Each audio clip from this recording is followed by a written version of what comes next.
ஓம் முருகா சரணம். வாழ்க வளமுடன். வெற்றிவேல் முருகனுக்கு அரோகரா. இன்றைய நாள் இனிய நாளாக அமைய எல்லாம் வல்ல அப்பன் முருகனின் அருள் எல்லோருக்கும் கிடைக்கப் பெறுக. இப்பூவுலகில் பிறந்திருக்கும் மனிதர்கள் அனைவருமே ஒவ்வொருவரும் ஒரு சக்தி மிக்கவர்கள். ஆனால் அவரிடம் இருக்கும் சக்தியை அவரவர் உணருவதில்லை.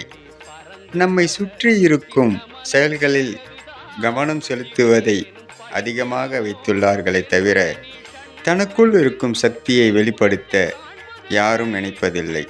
ஆனால் அது போன்ற சக்தியை வெளிப்படுத்தினால் இந்த பிரபஞ்சமே நம்முடன் பேச துடிக்கும். காரணம், சக்தி என்பது மனிதருக்குள் இருப்பது.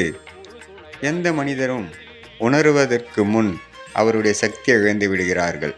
அப்பன் முருகனருளால் சகலமும் பெற்று வளமுடன் நலமுடன் வாழ முருகனின் மகன் ரவி முருகன்.